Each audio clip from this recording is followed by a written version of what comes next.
session 3, and the title of the session is The Role of Religion in Society.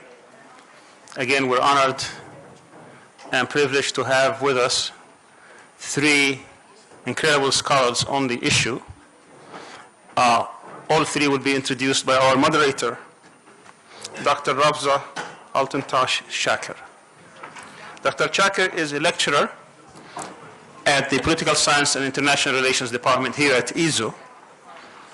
She completed her bachelor degree in international studies at the American University of Sharjah and her master's and PhD degree from Durham University in the UK at the School of Government and International Affairs. Her research areas include political theory, modern Islamic thought, democracy, and multiculturalism. She is particularly interested in youth education, women's rights, and empowerment issues. Please welcome with me Dr. Cakir and the rest of the panel.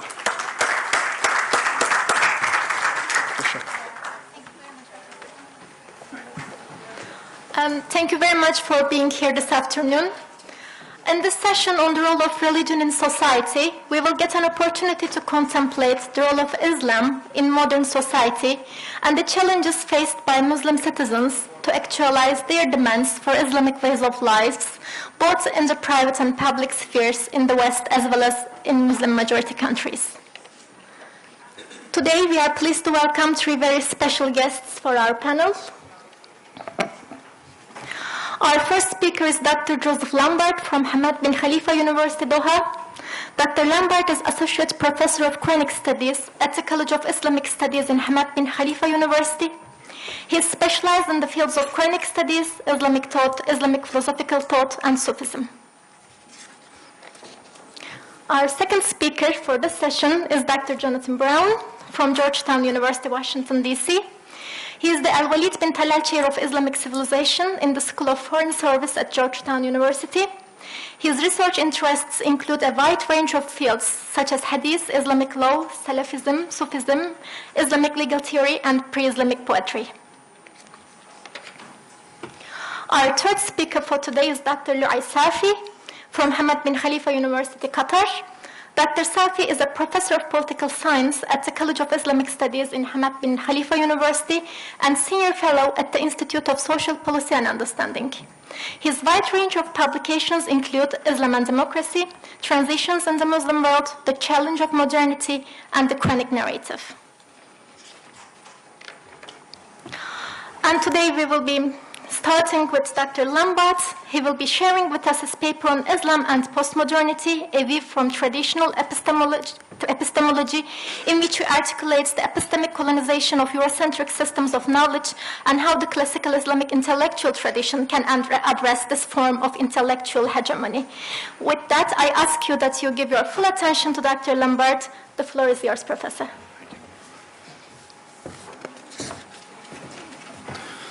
Bismillah. Assalamu alaikum. All right, so this is on. Good. Alhamdulillah. All right. I want to thank everyone for coming here. I want to especially thank Dr. Al-Aryan and the university and all of the volunteers who have made this event possible. For me, we're halfway into it, but it's been a wonderful opportunity to hear many ideas and stimulate my own thinking about many of these topics. And I hope that I am able to make some small contribution in this way as well. I want to begin with a quote, which I'm not really going to integrate into this, but it's actually a quote that I often say to my students when I'm teaching as a white guy from America, teaching Arab heritage to Arabs in the Arab world, which is very strange. But one of the quotes that I begin with is I tell them that there's this famous quote by George Orwell. He says, "The most effective way to destroy a people is to deny and obliterate their own understanding of their history." It's the end of the quote. I would add to that also their own understanding of their texts and of their textual traditions. Now, from the revelation of the Quran until today, a central concern of Muslims has been the question of how the human being can discern right from wrong, truth from falsehood. God says of the Quran that it is tibyanan likulli shay, a clarification for all things. Of course, there's the famous line that we hear over and over again, truth has come, falsehood has vanished, falsehood is ever bound to vanish. From a Quranic perspective, it could be said that ignorance is our greatest foe and knowledge our greatest need. For when applied and lived, knowledge provides what is necessary to overcome spiritual, moral, emotional, and even political and physical decrepitude. As Ravza has demonstrated in logic, rhetoric, and legal reasoning in the Quran does not simply assert its teachings and enjoin one to follow, but provides detailed syllogistic arguments for its central teachings and injunctions. And as Bernard Weiss observes, in Islam, knowledge is central to our covenantal relationship with God. Quote, to know God is to know him as a presence before whom one stands in a covenantal relationship. There is no other way to know God, end quote. And we are all familiar with many of the ahadith that enjoin seeking knowledge. Now, from the time of the revelation until today, Muslims have thus sought knowledge in all its forms.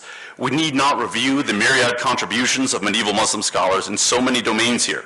There's ample scholarship regarding this, and as regards the modern period, there are new studies such as Ahmad Daraw's Islam, Science, and the Challenge of History, and Marie Scheffer-Mosenon's Science Among the Ottomans. But the historical record is not my concern for this lecture.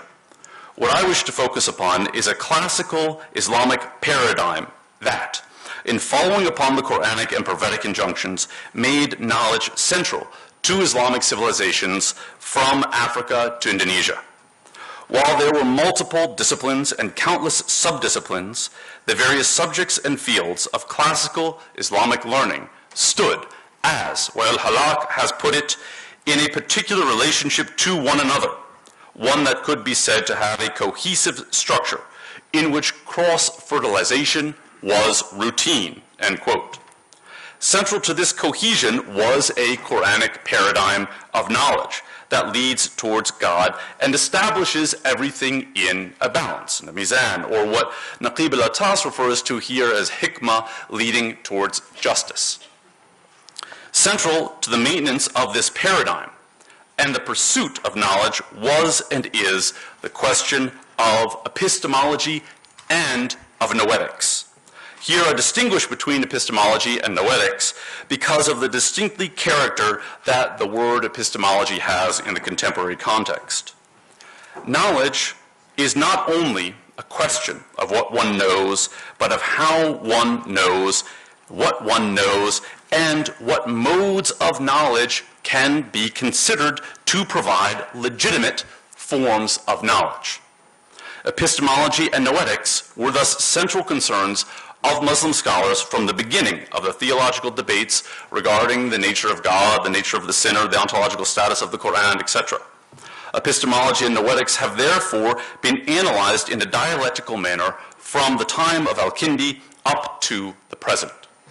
Central to these discussions has always been the question of the relationship between revelation and reason, as stated by some, and the relationship among revelation, wahi, reason, and inspiration, ilham or kashf, unveiling, as stated by others. In the pre-modern period, this debate was most fully developed by Muslim thinkers because the recognition of prophethood as a phenomenon experienced by all human collectivities, as something that was, in a sense, in the nature of human beings to experience, made it so that people had to, in a sense, answer the question not just of how the Prophet Muhammad sallallahu alaihi wasallam knew and received revelation, but of how the whole phenomena of revelation itself worked. Since this time, the desire to reconcile prophetic knowledge with philosophical investigation has led to robust epistemologies, wherein prophetic inspiration or unveiling and philosophical investigation with all of the various manifestations attached to it have been conceptualized as various modes of knowing God and of knowing God's creation. This is one of the reasons why you might pick up a medieval, you might even pick up a medieval mathematical text or an astronomical text or chemistry text. And it will begin talking about how this form of knowledge is actually a way of contemplating God by contemplating God's creation and by contemplating the ayat Allah fil afaki wa fi anfusihim. Here, I do not have time to review all of the unique modes of epistemology from Al-Farabi to Al-Ghazali to Ibn Rushd, Ibn Arabi, Suhrawardi, Nasiruddin Tusi, Mullah Sadra, etc., bequeathed to us by the classical tradition. There are, however, a few central characteristics that they have in common, the absence of which can be found in many expressions of Islam in the contemporary period. Foremost among these is an acknowledgement of the transcendent, and thus an acknowledgement that any theory of knowing must account for knowledge that comes from on high, al-ilm al-laduni, be it through revelation or through inspiration, the former always being recognized, that is, revelation always being recognized as superior to inspiration. Second among these characteristics is that refined thinking allows one to discern between truth and falsehood no matter whose tongue or pen articulates it. As Ali bin Abi Talib is reported to have said, do not know truth through men, know truth and then you will know its people. As Al-Ghazali says in commenting upon this saying, which he's quite fond of and cites in at least 4 texts that I know of, he says, those with weak minds know truth by men, not men by truth. He then advises that one learn to sift truth from falsehood and likens this process to that of a money changer who does not reject everything a counterfeiter brings outright, but instead uses his knowledge of true currency and false currency to sort the good from the bad and make use of the good. As Afifi al-Aqiti observes, this position, in a sense, he says, encapsulates Al-Ghazali's method, wherein, quote, each science, even each theory, should be evaluated on its own merits. In that way, even a science that is normally stigmatized as impious can be of benefit whenever it is correct. Such discernment is not only a question of how we know and what we know, it is also a question of what we are. As Abu Hamid al-Ghazali writes, knowledge is the end destined for man and his special characteristic for which he was created. As he puts it in the Book of Knowledge of the Ihya, the intellect is the noblest attribute the human being possesses, since through it one agrees to take on God's trust, and by it one achieves proximity to God. The science of how we know is thus directly related to the science of what we are and the manner in which we achieve our final ends.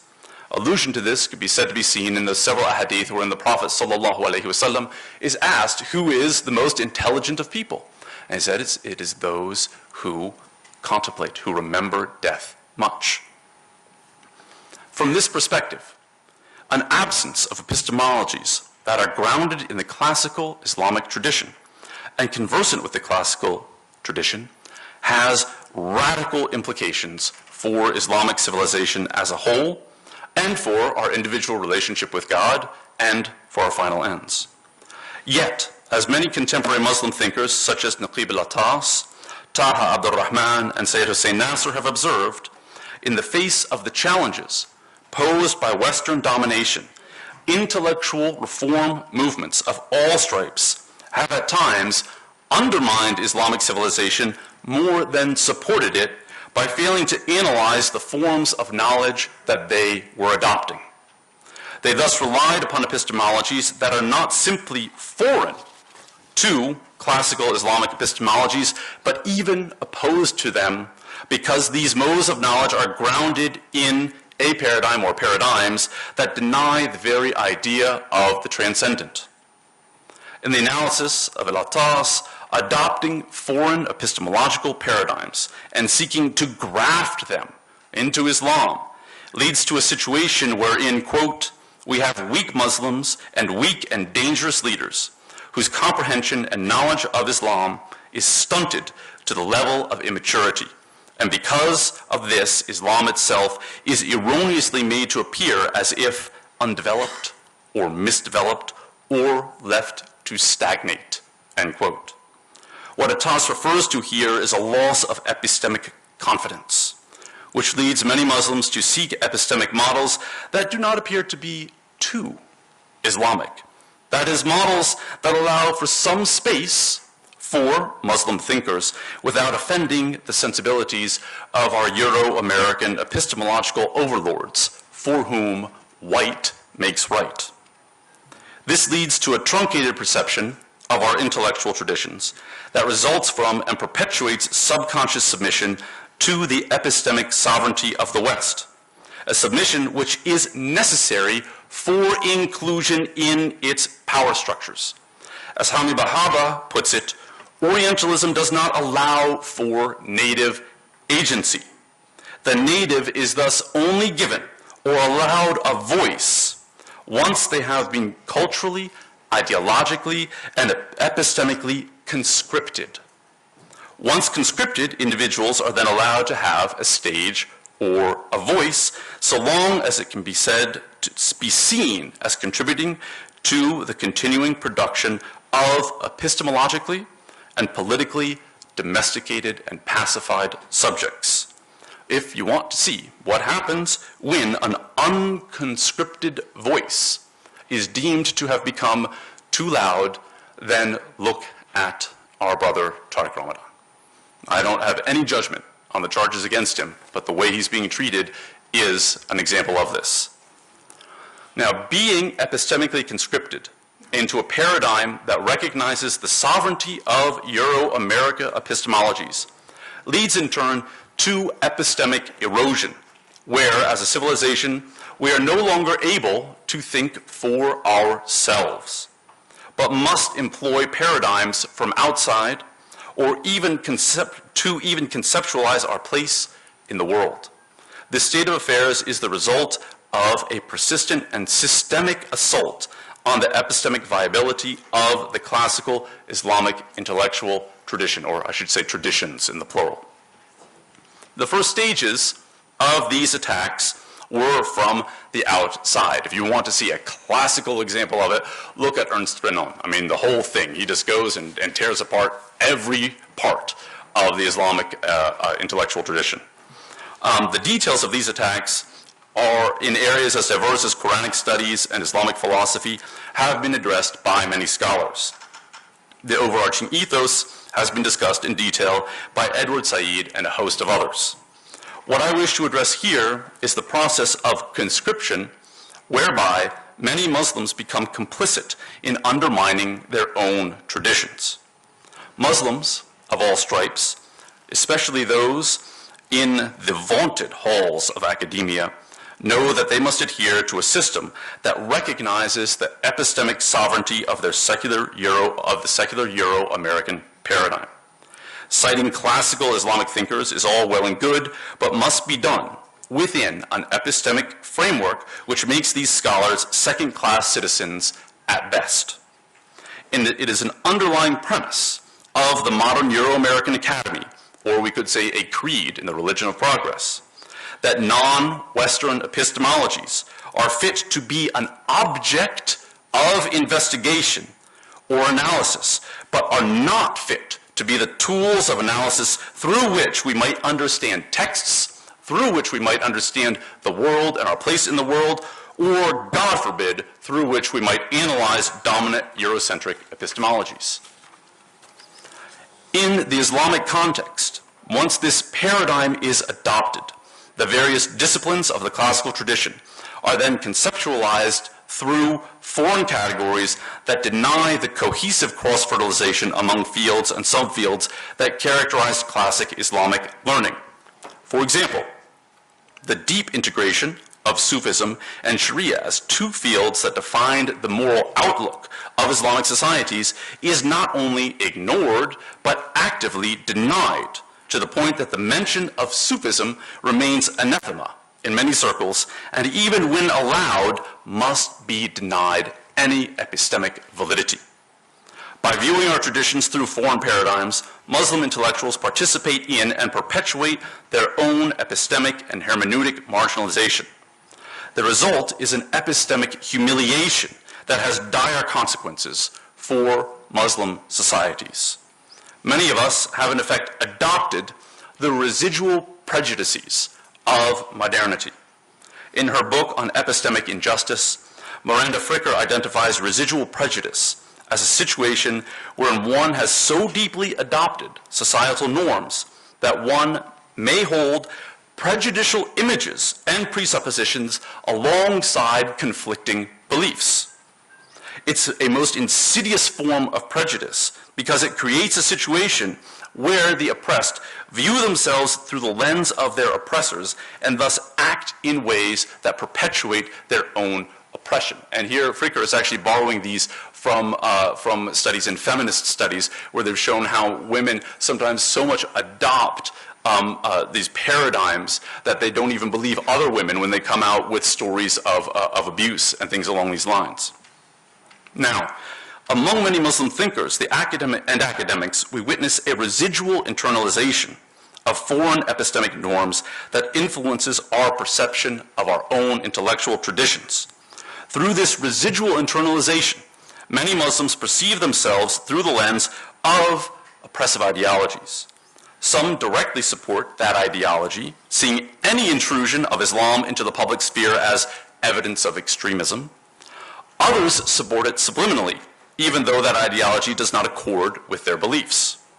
This subliminal internalization then serves to maintain and perpetuate systemic institutional injustices, wherein the epistemic authority of most modes of thought are evaluated based upon whether or not they originate from the West, adhere to Western paradigms, or can at least be made to appear to be in accordance with these paradigms. This type of intellectual culture creates a dynamic wherein the epistemic authority of methodologies and epistemologies of Euro-American origin have what's referred to as a credibility excess, while methodologies and epistemologies from the Islamic world have a credibility deficit. And a real epistemic transformation requires that we confront these residual prejudices within ourselves, within our educational institutions, and within society at large.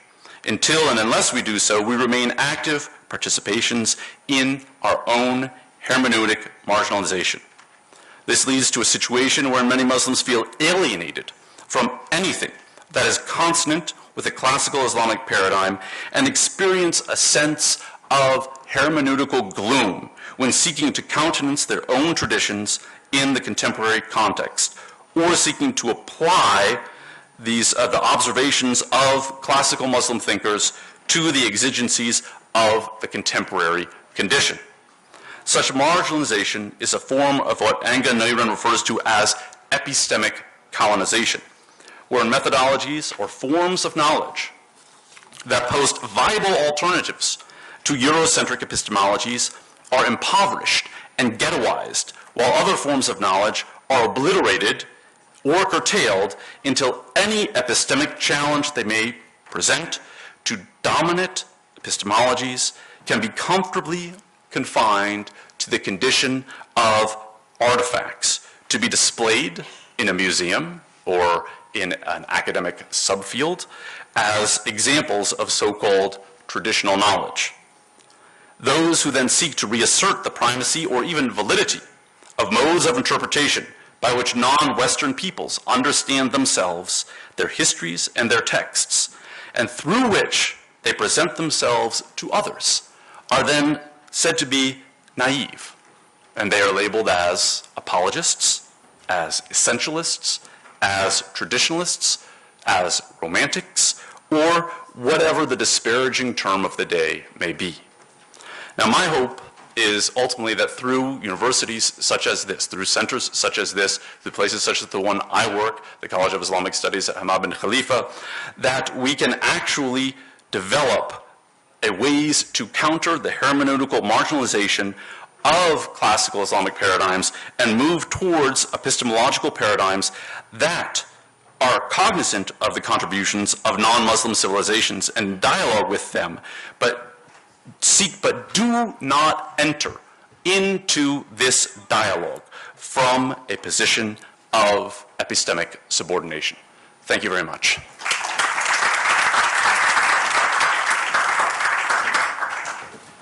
Thank you very much for your informative presentation, Dr. Lombard.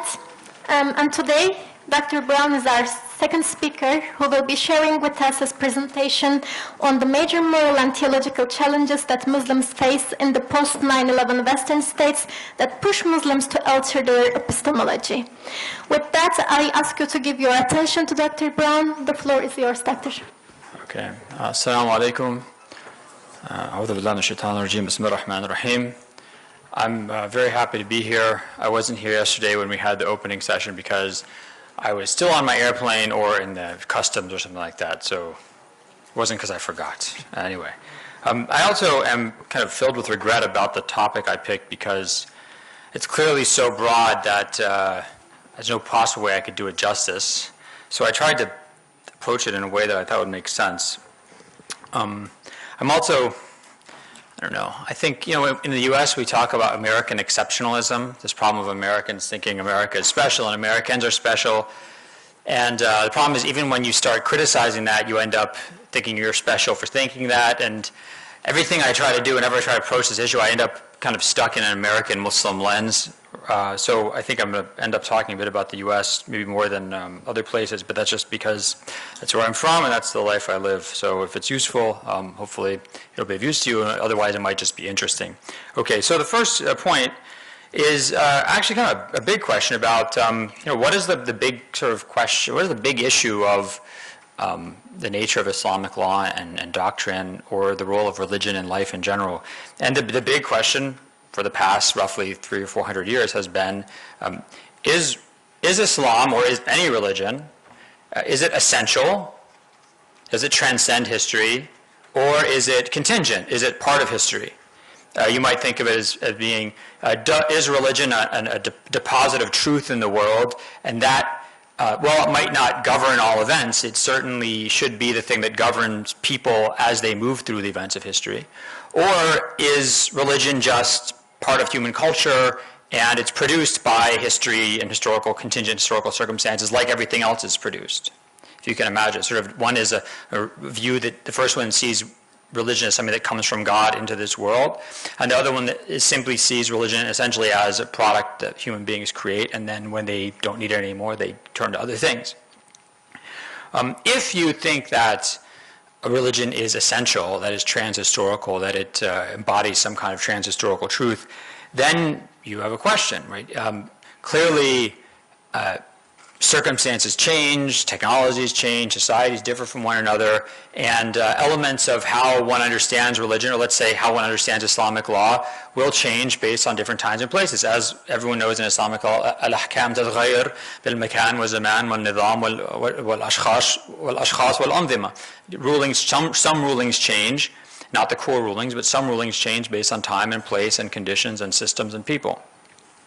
But do all rulings change? Does pre-modern religious law simply lose validity? Are the only essential elements of religion just basic ethical principles like love God, be nice to people, treat other people as you want to be treated? I mean, rules that are good rules, but they're so kind of vague and agreed upon that they really don't manifest themselves in a controversial way. Or are there aspects of revealed law that are actually supposed to remain concrete and guide humans even as their societies change, and sort of guide and control that change? So you can think in Islamic law about issues, let's say gender. Is there a prohibition on zina? And that prohibition on zina should change. It should remain the same. It should never disappear. It shouldn't disappear just because human beings decide marriage is old-fashioned, or decide that consent and happiness is the only thing that makes sexual interaction correct.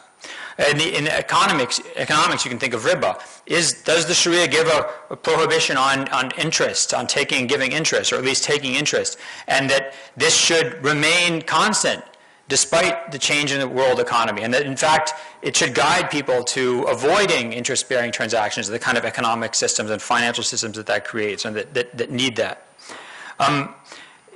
Just in terms of identity, is the Ummah something real? Is the Ummah something real that, sure, it was a thing in the past when there was Islamic civilization, the Dar al-Islam, and there was Christendom, but then, the age of the nation state dawned, and now we have, postmodern world of information technology and transnational elites and corporations, and this stuff doesn't matter anymore? Or is there always supposed to be something called the Ummah? Are Muslims always supposed to identify with one another and see in other Muslims people who share their morality and to whom they have loyalty, and that loyalty means something in the world?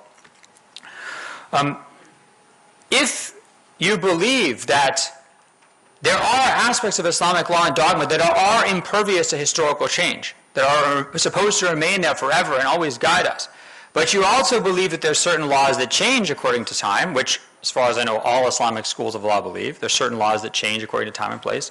How do you know the difference between the two groups? How do you know? For example, you can see this even very on in Islamic law.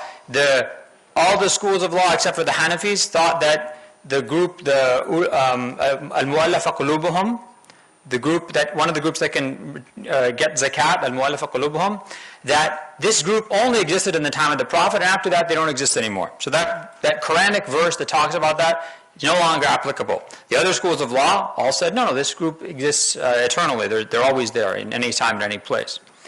So even there at the beginning of Islam, there's a disagreement about how do we understand this Quranic verse? Is this law supposed to be eternal, or is it supposed to change and kind of disappear when circumstances change? But how do those were the companions and the early Muslim community who were deeply grounded in their religion, who felt confident, who didn't feel like they were being pulled between different types of hegemonic domination by non-Muslim forces. How are we supposed to know what's supposed to change and what can change and what's supposed to stay the same? This is all greatly intensified in the last roughly 250, 300 years, during which humanity has gone through unprecedented socioeconomic, technological, and political change. I mean, from the time that human beings settled down in agricultural communities, roughly 10,000 BC or something like that, 7,000 BC, until the 1700s, humanity was basically the same. And in the last 300 years, the socioeconomic change we've gone through, technological change we've gone through, is just unprecedented in human history. And you can forget this last 250 years. Try the last 70 years. Try, the time between when I was growing up and you didn't have cell phones or iPhones or internet, and people growing up now. How are we, with this rapidity and immense sort of drama of change? The question of what is supposed to stay the same, what is allowed to change, becomes even more fraught and pressing. Now, but it's important to remember that we're not the first Muslims who've gone through dramatic change. And a lot of times we forget about this, but the first two generations of Muslims, and in fact even just the first generation of Muslims, went through and experienced immense change. They went from being traders, small-scale traders, merchants, and Bedouins and camel herders living in Western Arabia who had very little contact with the rest of the world, to the ruling class of the Near East, ruling over all of essentially the southern Mediterranean, eastern Mediterranean, Iran, Central Asia. So they experienced immense change. And it's very interesting that you can see in that time period Muslims, scholars engaging in the same kind of discussions we engage in today about, for example, is this Quranic verse supposed to be for all times, or is this Quranic verse only supposed to be for certain circumstances? So it's a little known example, but it's very interesting. The Quranic verse that talks about thalath awratin, there's 3 different times when you're kind of you're undressing, or you're in your home undressing during the Fajr prayer, around Dhuhr time, and at night. These are the times when your servants working in your house, or your children are supposed to knock on the door before they come in. And in a hadith in Sunan of Abu Dawood, some people come from Iraq during the time of Ibn Abbas. So this is during the time of the companions. They come to Iraq, to Mecca, and they visit Ibn Abbas, and they say, people in Iraq, they don't act on this verse anymore. No one's doing this thing of knocking during these 3 times of the day. And Ibn Abbas explains, well, when we lived in Mecca, Medina, the houses had no internal divisions. There was no curtains or anything. So, when you open the door to a house, there was just the house. And if you're naked in there, then you're naked. There's no other room, or there's no internal door or a curtain or anything like that. So now you're living in big houses with locked doors and internal, mansions and things. So you don't need this verse anymore. So you can see even in that time period, they're starting to see some of these verses don't apply anymore. Now, the problem is, when we try to have that discussion today, we can't have it from a position of confidence. We can't have it from a position of feeling like we're making an independent, kind of indigenous decision about our religion. Everything gets sucked into between these two poles of tradition and modernity, right? So take the example of the verses in the Quran about inheritance. There's some of the most clear verses in the Quran about any legal issue. For example, that a daughter gets 1/2 the inheritance of a son. No one can debate that these are historically reliable. No one can debate these are part of the Quran. And Muslim scholars have always agreed that this rule is binding, and they've never said that this means this depends on changing circumstances or changing economies. This is always the case. Of course, Muslims can do things like have wasiya. They can put their money in waqf. They can, if all the inheritors agree, that some of the wasiya can go to one of the inheritors, et cetera, et cetera. But now when we try to if we have that debate, if you say that, this Quranic verse was only meant for a certain time, you become a sellout. You become kind of someone who's an agent of a Western culture, of a global Western elite or something like that. And if you say, no, the Quran says half the son shares goes to the daughter, they say, you're a backward person. You're a benighted, medieval, retrograde human being. Right? So at no point in this discussion is there just what you think is the right answer. Your answer is predetermined, and it's going to be acceptable to some people and not acceptable to others based on these two kind of poles of determining how Muslims should act. But of course, the fascinating thing is, because of the immense change that human beings have gone through in the past 250 years, or in this case, the last 100 years, we have an interesting predicament. Maybe the reason no one ever debated the verse on inheritance, like they discussed the mu'allafa qulubuhum issue, is because no human society had gone through the kind of economic revolution that human societies have gone through in the last 250 years, particularly in the last 100 years, when in many parts of the world, women have equal legal rights, arguably, certainly a sizable role in the economy, and arguably equal role in the economy, right? So, is it that this verse was supposed to always remain the same and never change regardless of circumstance? Or is it simply the fact that circumstances had never changed sufficiently in order for that debate to emerge today? Muslims can't even have that debate, because if you take one side, you're going to be labeled as backward traditionalist. If you take the other side, you're going to be labeled as a modernist sellout. And so how are Muslims supposed to have a confident indigenous discussion about this? And by the way, I'm actually very happy that Professor Osak gave I wasn't here for it, but he gave his talk about progressive Islam yesterday, because it's very important for people to understand different kind of fissures within that category, the political motivations of some people in that group. But I would just say in general, not talking about progressive Islam in a problematic way, but if you want to think about Islamic modernism or reformist Islam or progressive Islam on one side and kind of traditional Islam on the other, one could probably say that the main difference between these two approaches to our religion is that traditional Muslims assume that any rule provided in the Quran or the Hadith or the Sunnah or the agreed upon by the schools of law is assumed to be valid for all time and place, unless there's some kind of strong evidence from the Quran and the Sunnah that it should change based on circumstances. Whereas kind of Islamic modernists or progressive or reformist Muslims would say, no, the assumption is that any law can change based on changing circumstances. Okay. So what's very important to note is that quote-unquote traditionalist Muslims are not averse to reform. They're not averse to discussing reform. At least they shouldn't be. They simply want a very good argument. They want an argument that's good enough to make them overturn 1,400 years of tradition, not just the idea that, of course everything's supposed to change based on time and place and based on what we think is culturally acceptable today. Okay, so that's the first part I wanted to talk about. 2 minutes left? 5 minutes left. Okay, I'll try to do my best.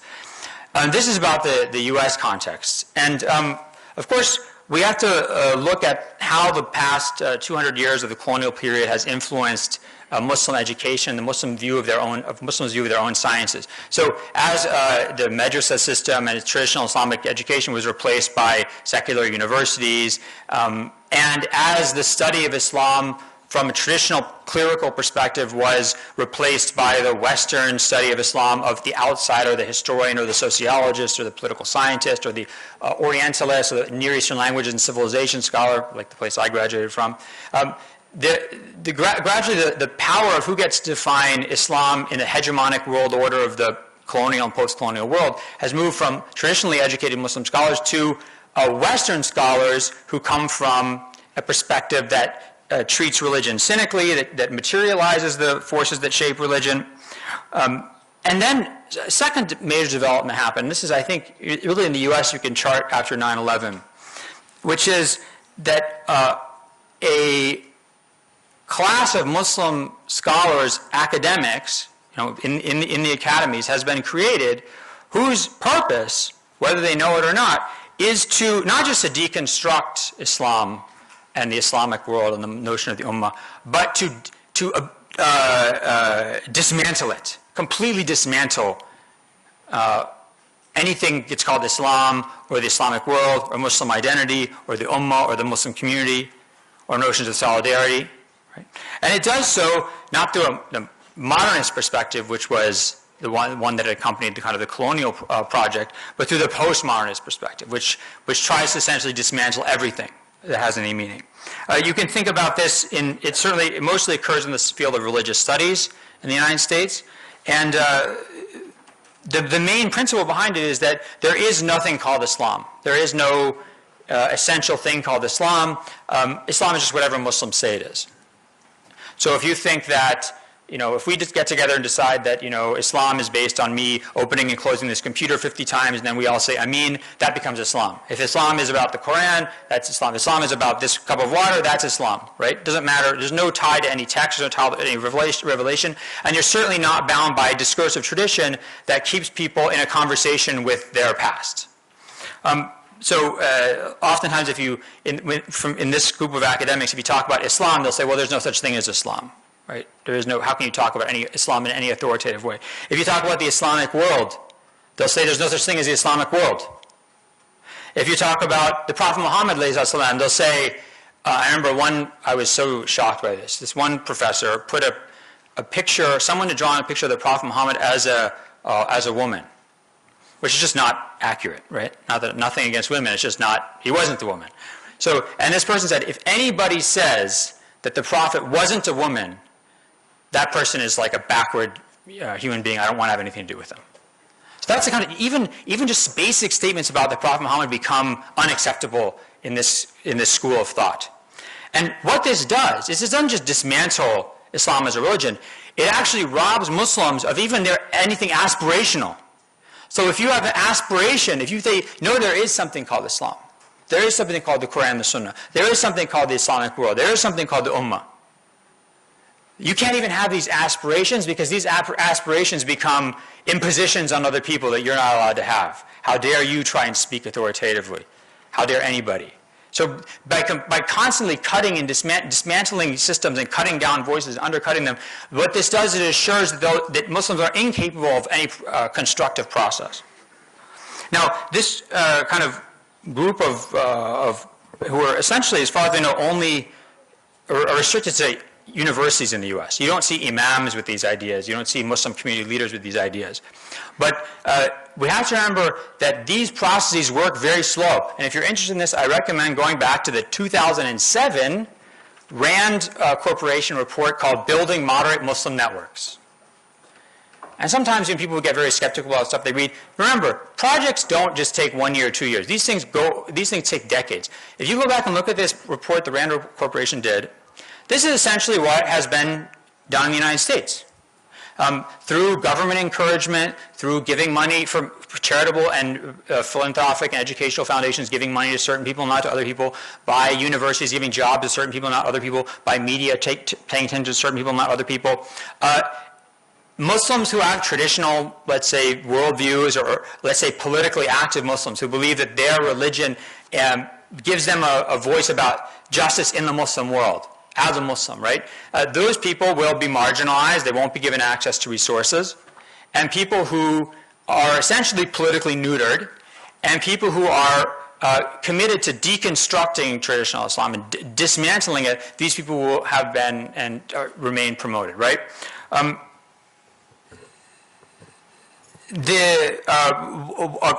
Another feature of this phenomenon, this type of scholar in the U.S. now, is it's not just religious studies, but you can also think of it taking place in post-colonial studies. So before, like a post-colonial, and Dr. Mustad has written about this, and others have written, the idea of exporting patriarchy or outsourcing patriarchy, right? So before, the idea was Western people go to another country with brown and black people and they say, you guys have problems of oppressing women.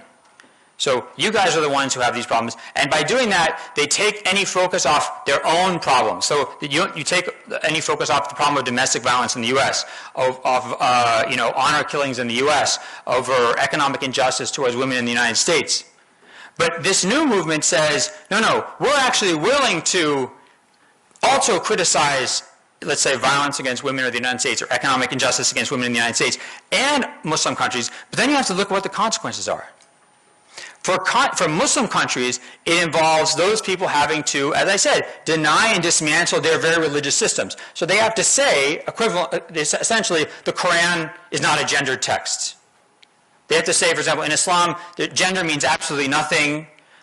Gender should mean actually absolutely nothing in any society, period, and certainly not in any religion. So Muslims have to deny something that's very obvious in the Quran. They have to deny something very clear in their religious law. They have to deny something that's pretty clear just in human society in general. Now, that's disastrous for Muslims. But if you look at what this same kind of school of thought is calling for in the United States, yes, they will be very critical of patriarchy in the United States. They'll be very critical of men abusing women. They'll be very critical of sexual harassment of women and things like that. But they don't challenge the underlying structure of that society. They don't challenge the underlying capitalist structure. They don't challenge the underlying institutional structure. They just challenge who has power within those structures. Within those structures. So, if Islamic modernism was about creating an Islam that is appealing and acceptable to essentially late 19th century, early 20th century European Protestant modern lifestyle, this postmodern Islam is about creating an Islam that is totally dismantled, and what's left in its place, by default, basically, the lifestyle of these university professors, which is urban, liberal, consumer capitalist. Urban, liberal, consumer capitalist. There's no vision to replace it. There's no religion to replace it. And this group doesn't have any buy-in from the Muslim community in the West yet, but again, if you'd asked me when I was a grad school student in 2002 or 2003, or if I thought the RAND report was going to work, I would have said, no, of course not. Muslims will never accept this. Guess what? Muslims in the United States, institutionally, at least in educational institutions, have accepted it. This has now become the norm. And so how much longer? Is it just going to be a matter of decades before even the Muslim population, the practicing Muslim community in the United States and other Western countries allows themselves to be guided not by their community leaders and traditional scholars or people who have integrity and commitment to the Islamic tradition and to living it and understanding it in the modern world? Or is it going to be guided by people whose job it has always been to dismantle Islam, Islamic history, and the notion of the Islamic world? Jazakumullah khair. I hope that's not the answer, by the way. Jazakumullah khair.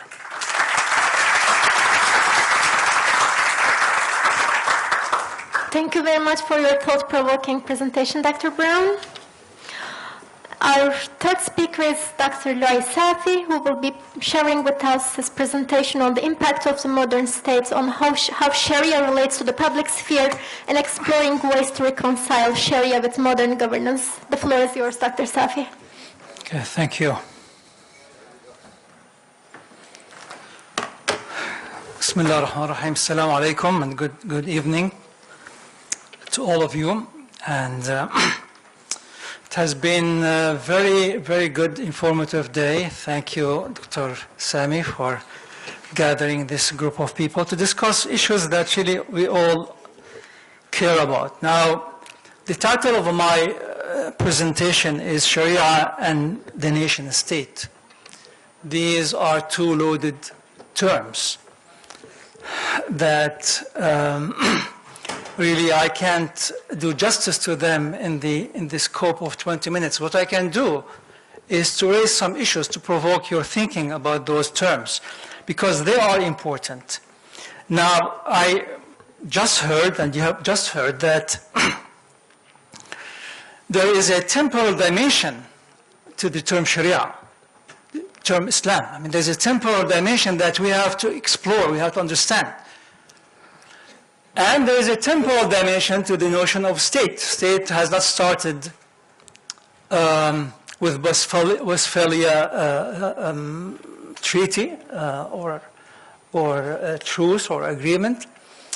It has been all with us for as much as there has been human civilization. The state has been always central for the development of human society. And the Sharia really has been with us for a long, long time. In fact, the Quran tells us that Sharia didn't start as a term or as a notion with the Muslims. It has been there before, as I'll point out in a minute. And so the task ahead of me is really to try to de-entangle the term Sharia from another term that has been attached to it, and most of us use them interchangeably, the term of fiqh. Many of us, when we hear Sharia, we think fiqh. So what's Sharia? Is the ahkam al-shar'iyya. I would like to propose that this is really a misconception of Sharia. Sharia is not ahkam sharia. Ahkam sharia is what we call fiqh. And fiqh is the outcome of the struggle or ijtihad of our scholars to try to make sense of revelation in their own temporal, that is social context, historical context. The Sharia, the fiqh has been developed by transient individuals who lived in particular societies, grew up in particular cultures, faced certain issues and problems, had to compromise, because nothing can happen, particularly in the area of law, without compromising different forces in society.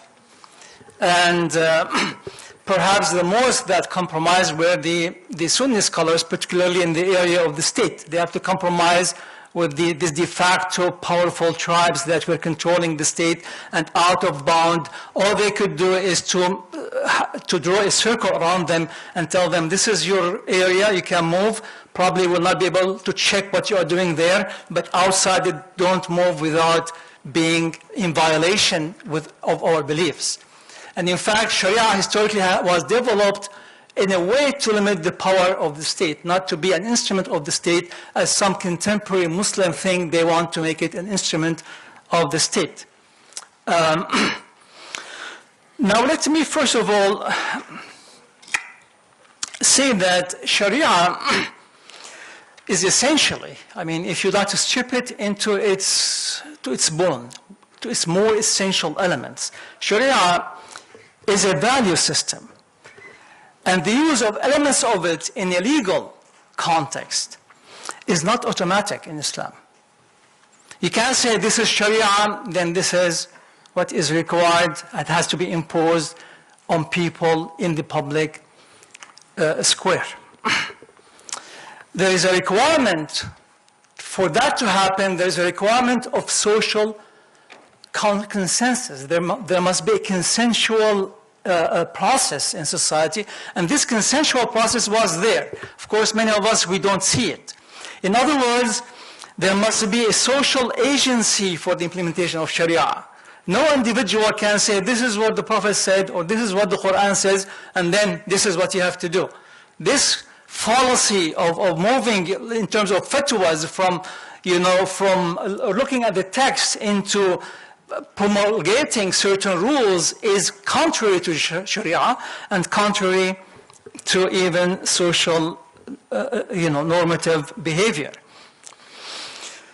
One of my favorite definitions of Sharia is by Al-Izz bin Abd al-Salam, Izzuddin Abd al-Salam, a towering figure in the history of fiqh.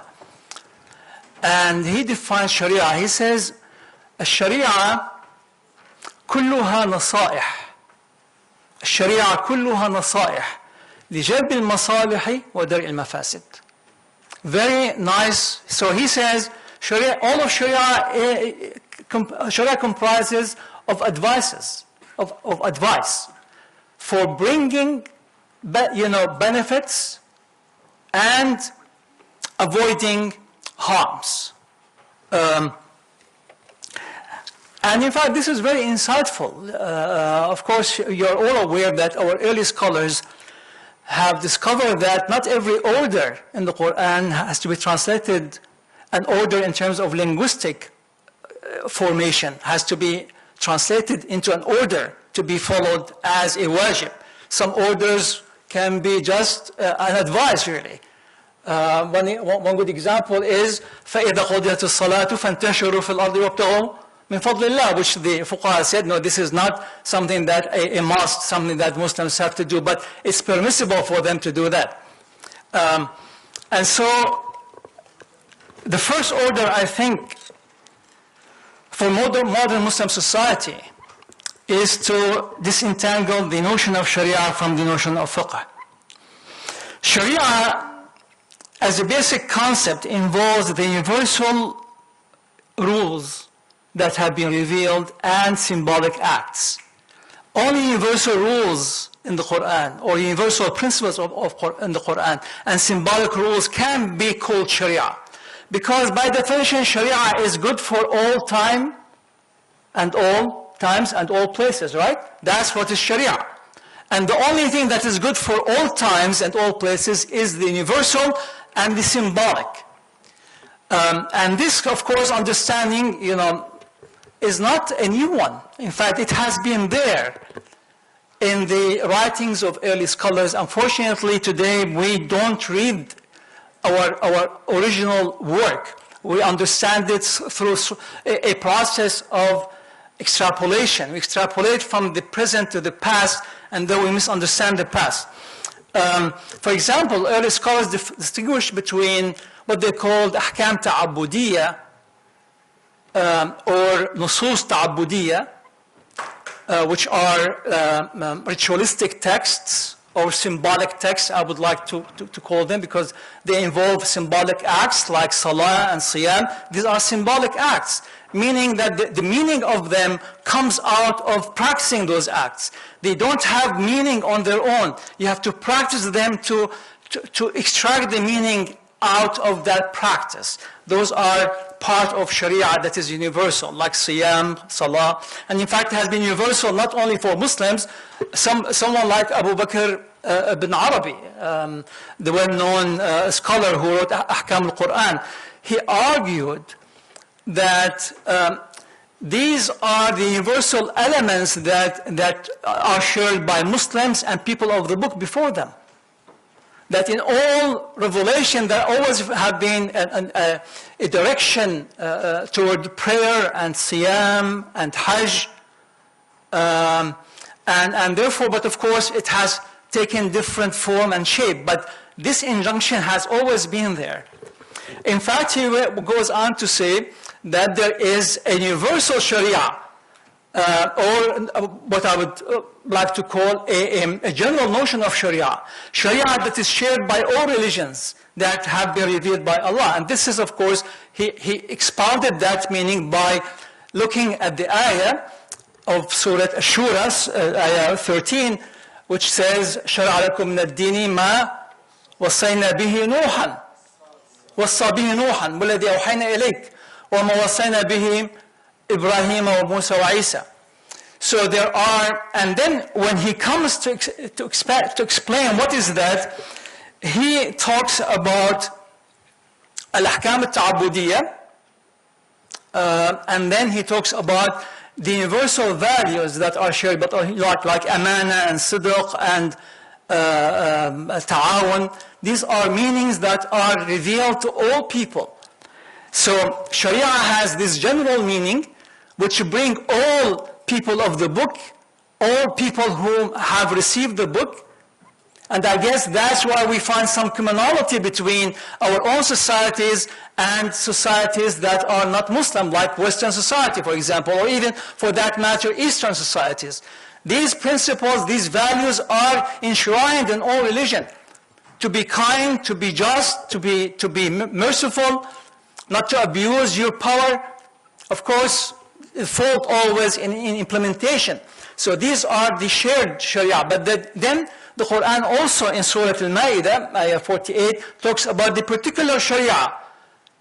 The Quran says here, لِكُلًّا جَعَلْنَا مِنْكُمْ شِرْعَةً وَمِنْهَاجًا, that to each of you we have ordained a particular Sharia and a way. And then it goes on to say that if it was the will of Allah, He would have made you all one ummah. But it is His will that you, and what should you do with that division? فَاسْتَبِقُوا الْخَيْرَاتِ, compete in the good.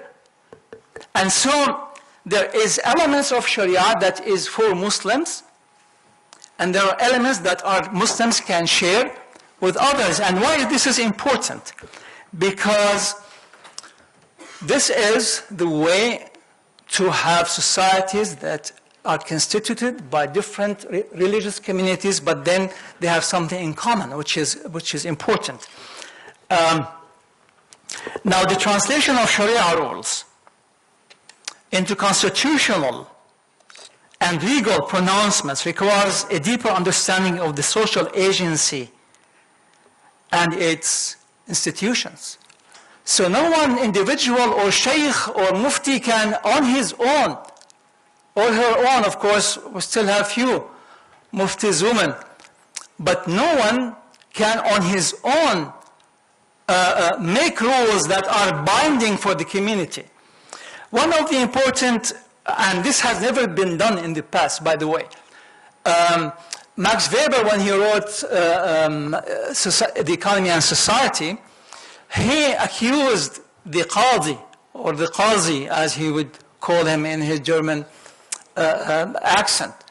He accused him of being arbitrary, not abiding by precedent. So he could, in one time, have certain pronouncement, and this would be in contradiction with another pronouncement that made by another Qadi elsewhere, even within the same tradition. The interesting thing is that in this century, a contemporary scholar with the name of Lawrence Rosen, he is a professor at Princeton. I don't know whether he's still teaching there, probably he has left. But he has written a very interesting book. I advise you to read it. It's called Law as Culture. And this book reflects his experience in the court of one traditional Qadi in Morocco, in an old town that the Qadi was ruling according to tradition. And he discovered that this Qadi is bound by the customs of the community, not by the fiqh book. Yes, maybe fiqh book is taught to the people. These are the rules. But then what has to be implemented would be what has been accepted by the community, not by the Qadi. He doesn't go into, and so he argued that this Qadi, rather than being arbitrary, he is constrained by the consensus or by urf of the community. And as you know, urf has always been an important part of Sharia. And that's the temporal dimension of Sharia, or fiqh, as opposed to Sharia. So, therefore, to translate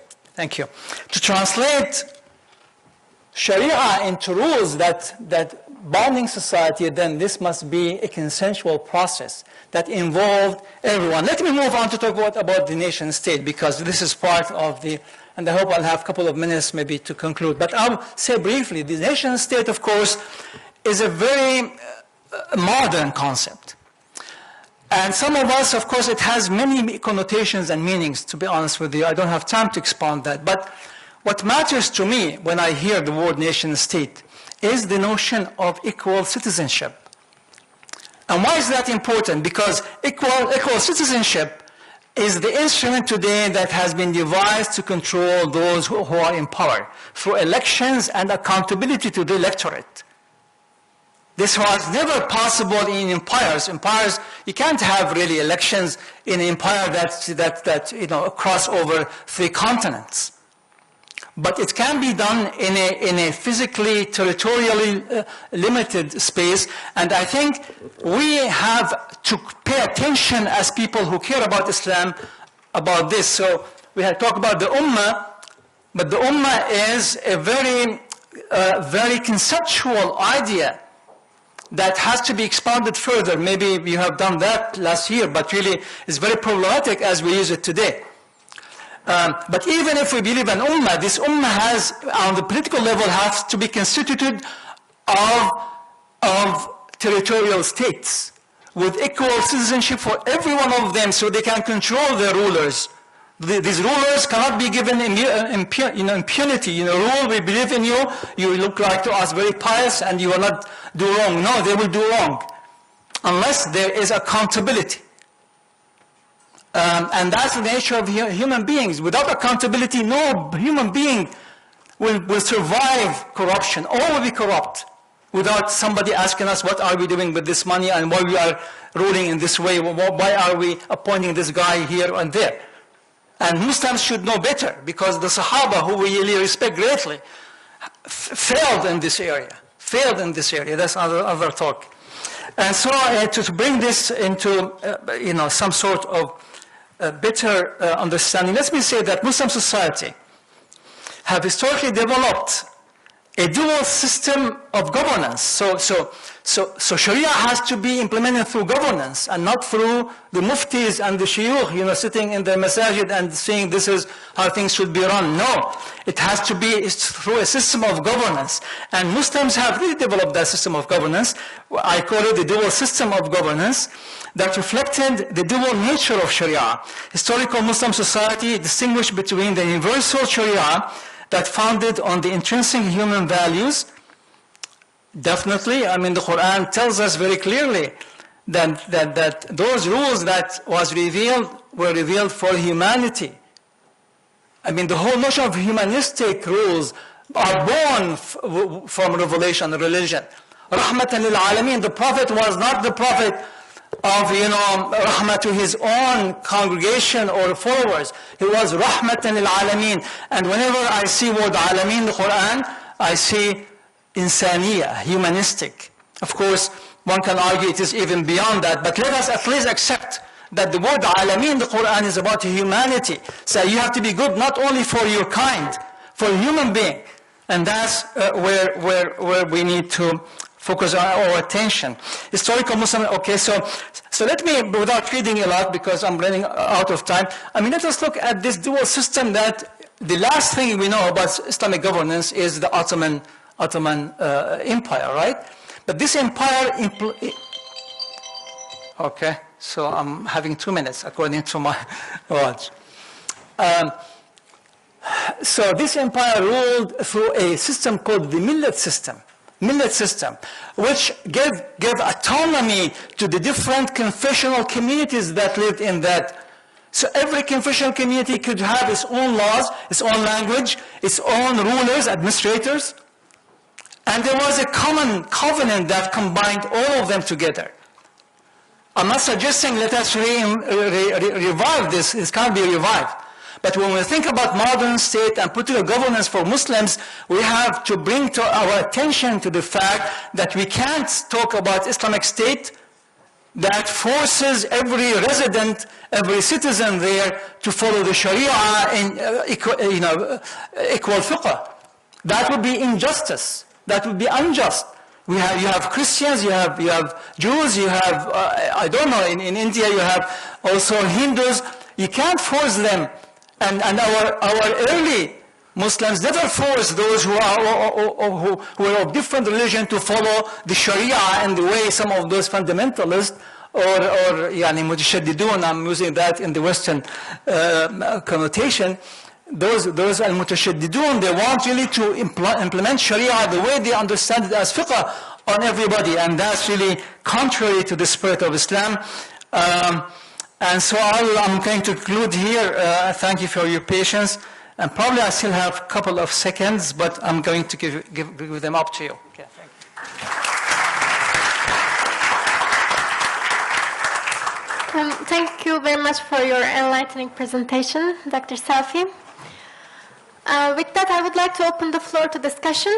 We have around 35 minutes for questions and answers, 20 minutes for questions, then 12 minutes in total, and 4 minutes for each speaker to address the questions.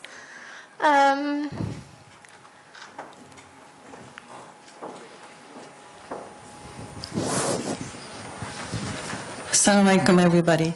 Again, another wonderful panel. I had a question for Jonathan, and actually, I guess it's going to be a little bit controversial. So, you were talking about not, Muslims, for example, in America, not trusting their Muslim leaders. And I find not only in the United States, but just all over, that people are complaining about a dearth of Muslim leaders. So, for example, I speak to, you've heard of IVLP, the State Department brings groups of people to the United States that they've sort of gathered from different countries, and I speak to these people several times a year, and they come from Muslim countries, they come from Iraq, the Kurdish regions of Iraq and Germany and everything. These are small groups of high-level Muslims, I mean high-level in terms of in government or in whatever organizations. And I find that many of them have very, very progressive, very sort of open and wonderful, creative views about Islam and how Islam should be practiced today. And they're very dedicated. But here's what they say to me. They say, we don't have any shuyukh. We're doing this on our own.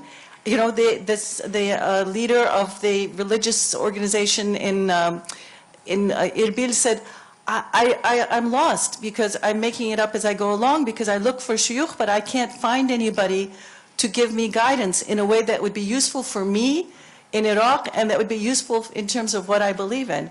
So, I think, and certainly the women that I know who are much better than I am in terms of their, Islamic understanding, they're also saying, where's the shuyukh? So people are hungry for this, but there aren't the kinds of leaders with the depth of understanding that people are looking for. It's supposed to be a question, I'm sorry. So the people you were talking about, Sorry, first 20 minutes for questions, then the speakers will address them. Well, mine is not really actually a question, but rather I would like to comment on a number of things, particularly Jonathan Brown, what he brought around. I would agree with Dr. at the same time who said, وَمَا أَرْسَلْنَاكَ إِلَّا رَحْمَةً لِلْعَالَمِينَ. And we all know this verse. So far my understanding is that Islam is not really, of course it is, has come to everyone. Muslims or non-Muslims, in fact, are tied up with these, laws. Even if a Christian or a non-Christian, whatever it is, when they convert into Islam, they have to accept these laws. And at the same time, I just want to comment on a number of things.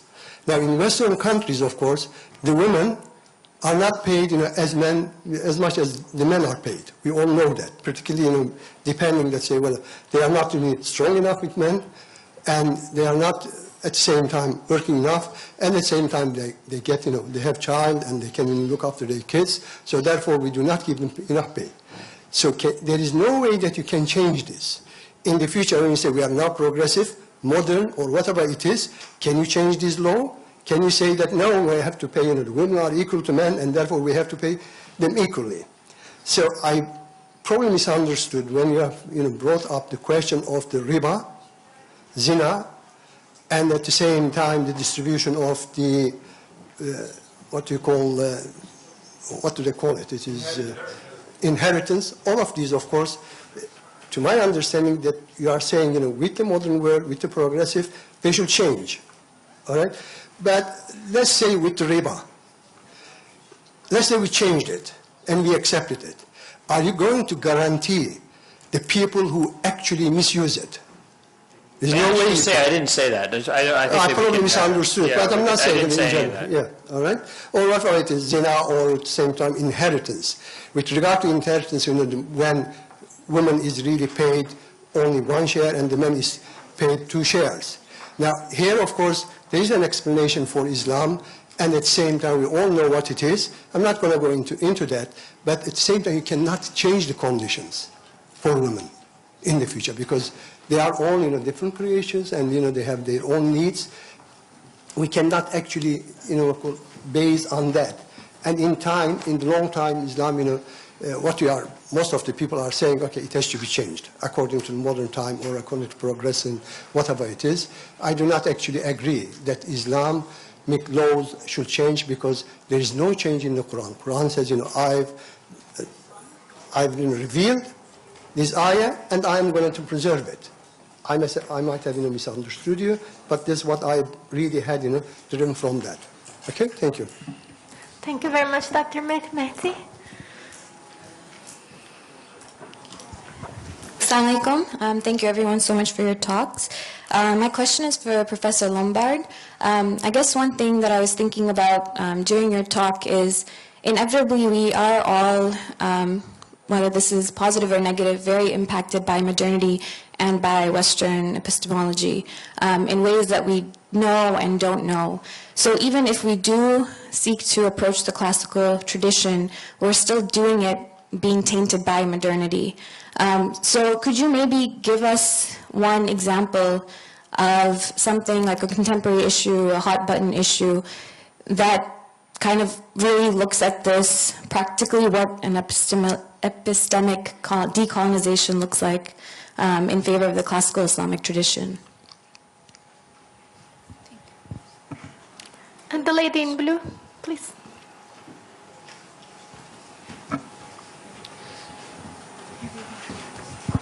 I have a question for Dr. Louay Safi.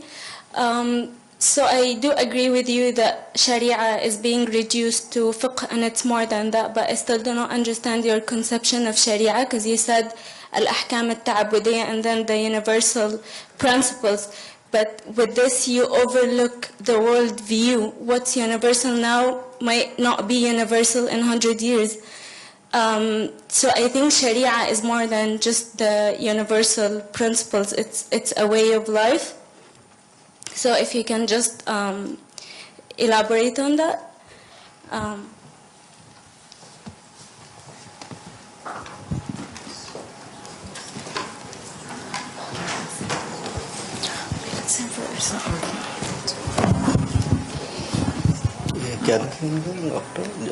Yes, I think we can hear you, Zilal. Okay. Can you hear me? No. Okay. My question for Dr. Joseph. Last point of view, I would like to ask you your last point about the dialogue. You talked about the roots of knowledge. So in Turkey, Glenismi was using the dialogue as a tool of the manipulating the people in Turkey. So if we are talking about the divine knowledge and the core knowledge, do we really need a dialogue? Because it's not changing the people's mind. Like we have the common ground with the Abrahamic religions, and we can have a multi-faith discussions, but the multi-faith discussions is just, I think, how can I say, like contrasting us. So do we need really dialogue for the real knowledge, like for the Islamic view? Already we have real knowledge, I guess. Okay. Thank you very much.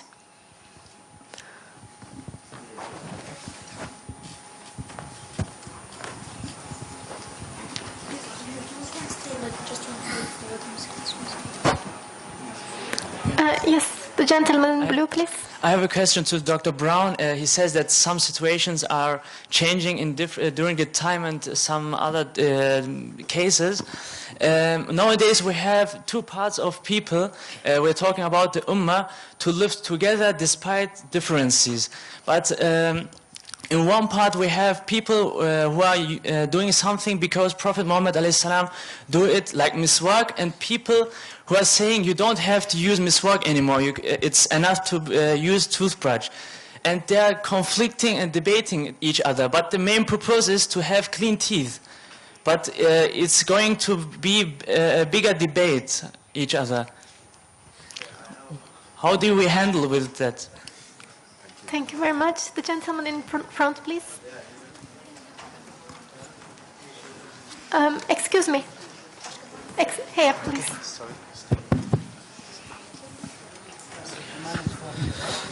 Thank you very much. I have a question for Dr. Jonathan Brown. You said ahkam can be or should be changed according to the requirements of the times and systems. I basically agree with this point. But as I understood by your words in some of your descriptions, you mangled ahkam and socio-economic laws of Islam somehow, and fundamental Islamic beliefs. For example, you mentioned zina and believing on Quran as a holy book of Allah in same context.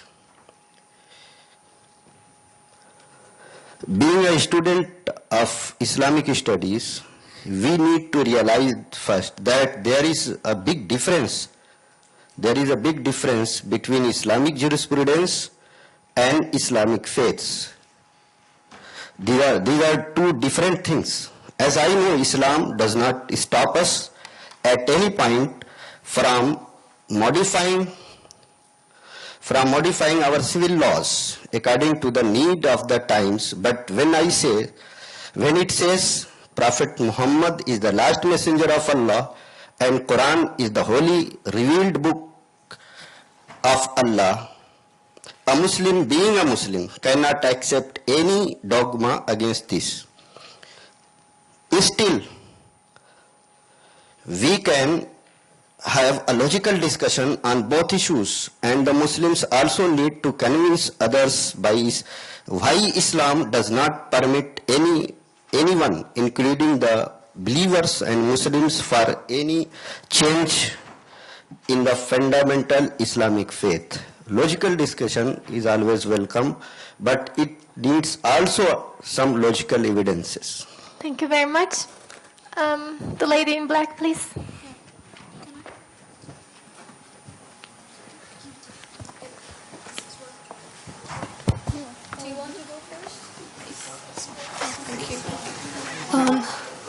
Yes, please, both of you.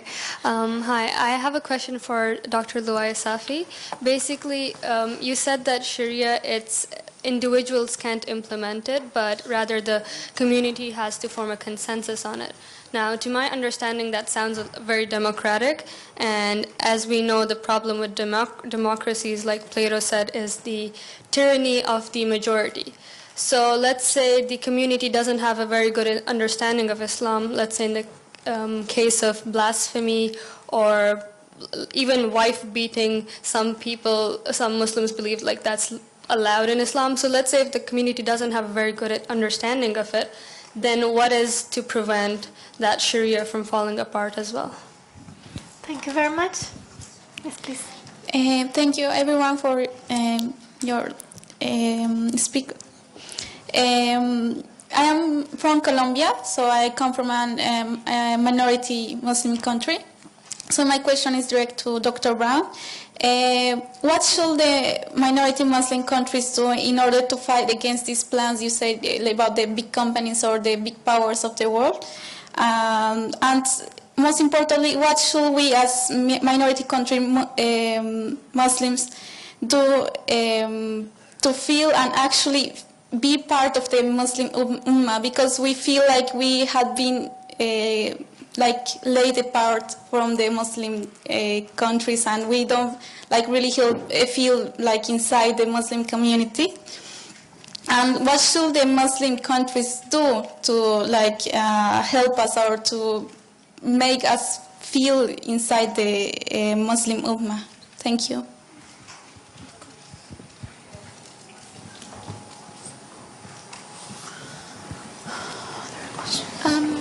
There was a question here, I think.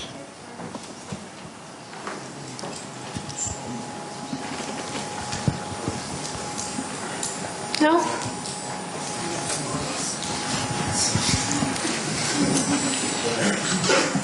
Bismillahirrahmanirrahim. Thank you very much. You all here, we really understand from your representation. My question is directly from Mr. Dr. Safi. My question is that why Muslim countries not following Sharias, like mostly countries, they follows civil or other laws. So, for example, even Turkey not following Sharias. For example, I can give an example. There was a person from Syria. He married a girl 13 years, I think 14 years. So the police took him that why you married her. This is not in our rule. And he was saying that it is in Islam and she is bulugh and she is allowed, or I am allowed to marry each other. And one thing, just that much. All right. Thank you very much. Thank you, boy. The gentleman at the back, please. This is. Assalamu alaikum. I just have a question for Dr. Lumbard and Dr. Brown. First of all, I'd like to ask what solutions you propose to the problems you just presented. And also want to ask how connected you think these solutions are with true human nature, rather than just informative, you know, like we can inform people, for example, how to gain truth, how to disseminate truth.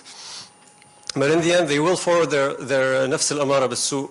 For example, they will be attracted by the halo that surrounds a person that's trying to, purvey a certain piece of information or something. So that's one point. And Dr. Safi, can you please explain more the context of where you're coming from? Because I seem to see some disconnect between your position and Dr. Brown's position on traditional Muslims in regards to their discussion with progressives.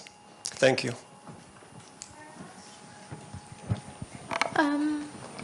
Yes, the lady in the middle, please.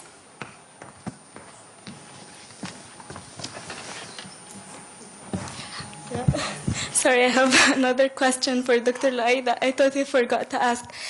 Because you mentioned that if we reduce Sharia to fiqh, and then how are we going to implement it on non-Muslims? But even in fiqh, there is fiqh of minorities. So the way you were speaking about implementing Sharia when there are non-Muslims was, like, for me it was to be honest, Western projection and a bit Orientalist, because even in Sharia, even in the strictest definitions of Sharia, minorities and non-Muslims are like the rights are preserved and are very known. And I think most of us know that non-Muslims are not obliged to follow what Muslims have to follow. So, and also about the social agency. Yes, we have to all consent to apply the Sharia, but at the same time, social agency is limited by the Sharia itself. So if the society agrees that we will implement the Sharia, and then at some point they all decide, let's say the parliament or whatever, they decide that they will legalize something that it's haram, and like it's not contested that it's haram, the Sharia will not, like, it shouldn't be approved because it's against Sharia. So even the social agency is not absolute, it's limited. Thank you very much. We have 2 minutes, so we can take 2 more questions. The lady at the back, please. Bismillahirrahmanirrahim. My question to Professor Louay Safi. You mentioned here you're going to explore ways and means to reconcile the Sharia with the modern governance. Can you give an example practiced by, is there any?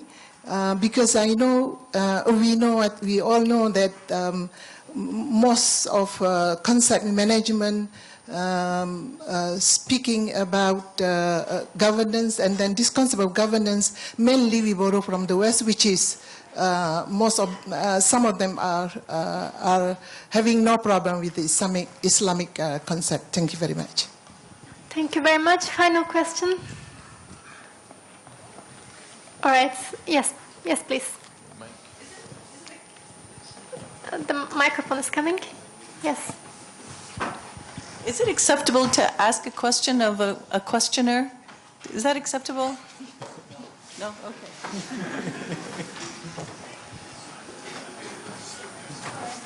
All right, thank you very much. Now, each speaker will have around 4 minutes to address your questions, starting with Dr. Lumbard, please.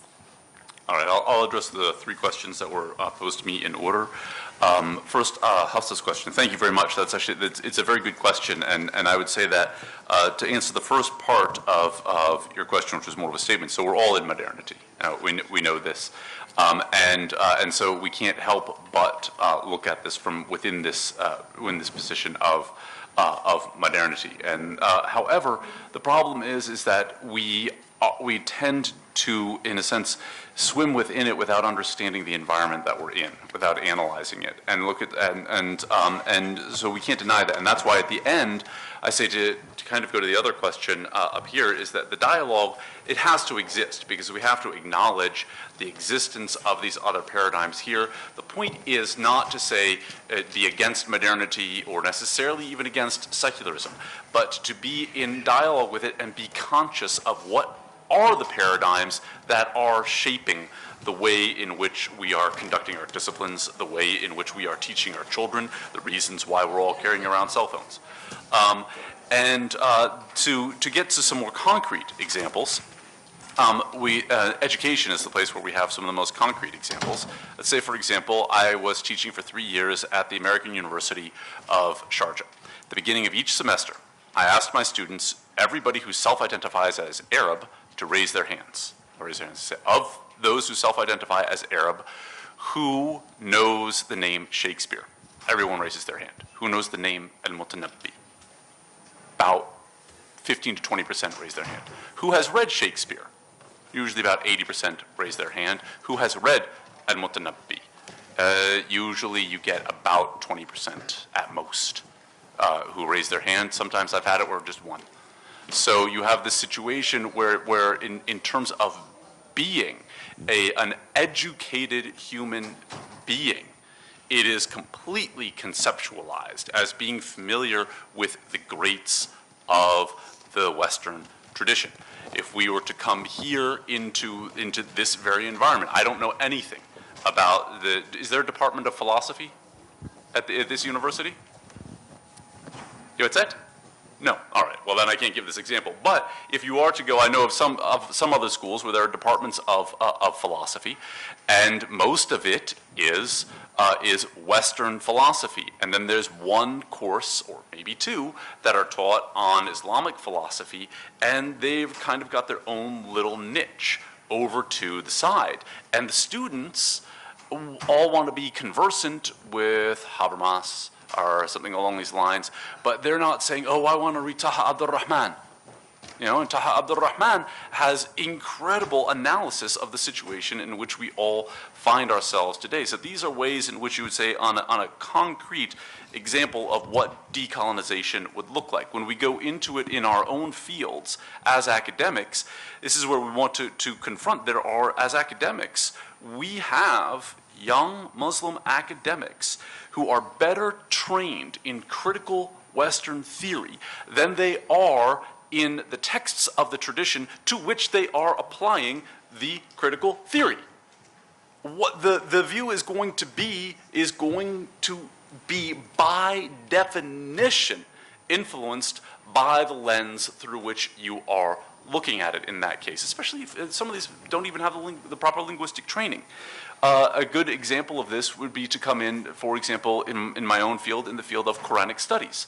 There are lots of people who accept a lot of this, I won't even call them theories, these are speculations regarding the history of the Quranic text and a lot of linguistic dimensions. I mean, James Bellamy has written some articles on linguistic dimensions, or people will still go back and they'll refer to who is the one who wrote the book on foreign words in the Quran. And they'll refer to these books as these great works in the field of early times without even really going in and analyzing some of the paradigms that they were applying to this. And this is young Muslims who are actually saying some of these things without actually going in there and saying, wait a minute, okay, what did they actually say? How does this actually compare to the tradition? Do you want to know what happened to the one professor who did absolutely, completely, and utter paradigm-shifting work that told everybody that you have to look at the early history as written by Muslims regarding the text of the Quran? You know what happened? His work is the most downloaded work from Dar Islam in like the last 10 years. All right?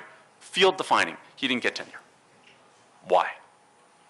All right, we're talking about people who changed the field. They don't get tenure because they smashed the paradigm. And a lot of Muslims aren't sitting there and understanding how and why that happened. I would go on. There's lots of dimensions to this, but let me go on to the next question. As regards dialogue, as I was saying in answering Hafsa's question, dialogue is necessary because we're in the situation that we're in. Yes, you can have somebody sitting in Hadramaut and learning the traditional Islamic sciences and living a completely Islamic life according to the classical teachings, and there is no requirement necessarily for that person to be in dialogue. Out in the deserts of Mauritania, alhamdulillah, beautiful life, I would love to live it. That's not where we are. All right? And so by virtue of the context in which we are, we need to be conscientious of these factors that are impacting and shaping that environment and be in dialogue in that way. And we have to be in dialogue with them from a point of cognitive confidence, epistemic confidence, and hermeneutic confidence. And that right now is something that is very rarely found. And again, I would go back, Taha Abdul Rahman is one of those people who is in dialogue from a point of epistemic and hermeneutic confidence, but he's not widely read enough.